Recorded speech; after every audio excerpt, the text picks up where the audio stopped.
ये न्यूज निकल के आई है पवन सिंह के साथ सीमा हैदर का आज गाने की शूटिंग जारी हो गई है। जी हाँ दोस्तों, अब तक की सबसे बड़ी न्यूज निकल के आ रही है। सीमा हैदर के साथ पवन सिंह ने आज गाने की शूटिंग जारी कर दी है, क्योंकि उनका कहना था कि करवा चौथ के बाद मैं सीमा हैदर के साथ गाने की शूटिंग जारी कर दूंगा। और सीमा हैदर का भी कहना था कि करवा चौथ मनाने के बाद मैं पवन सिंह के साथ गाने में शूटिंग करने के लिए तैयार हूँ। तो दोस्तों आपको बता दें कि इस गाने की शूटिंग आज शाम को हो रही है। जी हाँ दोस्तों, और पवन सिंह को ये भी भरोसा है कि ये गाना मिलियंस में जाएगा इसका व्यू। और पवन सिंह बहुत ही खुश है सीमा हैदर के साथ काम करके। वो कह रहे हैं कि इनके साथ गाना बनाने पर तेजी गति से वायरल हो जा रहा है। भारत तो भारत पाकिस्तान में भी देखा जा रहा है। और जैसा कि आपको पता ही है, करवा चौथ सीमा हैदर अपने पति सचिन के लिए मनाई है। और सीमा हैदर का कहना है कि मैं सचिन के लिए और भी 2 साल व्रत रखती थी करवा चौथ का, इसलिए मेरा ये पहला करवा चौथ नहीं है। और वो करवा चौथ मनाई है और बहुत ही खुश है। दोस्तों आपको जैसा कि पता ही है कि इस बार ये मलमास लगा था, तो इस बार जो पहली बार करवा चौथ भूखना चाहता है वो नहीं भूख पाया था, लेकिन सीमा हैदर ने ये व्रत रखा था और बहुत धूमधाम से मनाया था, क्योंकि ये उनका पहला करवा चौथ नहीं था,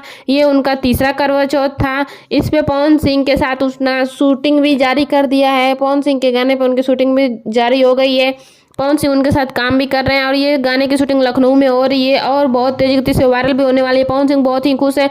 जैसा कि आप दोस्तों ऐसे नए नए अपडेट हमारे चैनल पे आते रहते हैं, तो प्लीज आपसे विनम्र नहीं होता है कि आप मेरे चैनल को लाइक से सब्सक्राइब जरूर कर लीजिए, बेल आइकन प्रेस कर लीजिए, ताकि आपको हमारे द्वारा बनाए गए वीडियो सबसे पहले देखने को मिले। और दोस्तों पवन सिंह के साथ सीमा हैदर का एक जल्दी फिल्म भी रिलीज होने वाली है, जो कि बहुत तेजी गति से वायरल होगी। और अभी तो फिलहाल में गाना की शूटिंग लखनऊ में चल रही है। अगर आप लाइव देखना चाहते हैं तो लखनऊ में जाएंगे तो आपको ये गाने की शूटिंग जरूर देखने को मिलेगी। सीमा हैदर के साथ पवन सिंह ने करवा चौथ का भी गाना वायरल हुआ है, जो कि तेजी गति से सब लोग देखने के लिए बहुत ही उत्सुक हैं। और वो गाना रिलीज होते बहुत तेजी गति से वायरल भी हो गया है। जैसा कि आपको पता है पवन सिंह के साथ जो भी गाना सीमा हैदर की शूटिंग हो रही है वो तेजी गति से वायरल हो रहा है। तो दोस्तों आज शाम को एक नए गाने की शूटिंग भी पवन सिंह के साथ हो रही है, जो बहुत ही तेजी गति से वायरल होने वाली है। तो दोस्तों आप भी अगर देखना चाहते हैं तो यूट्यूब पर सर्च करेंगे सीमा हैदर के साथ पवन सिंह का करवा चौथ का गाना, तो आपको वो गाना जरूर देखने को मिलेगा। ठीक है दोस्तों, नमस्कार। Next video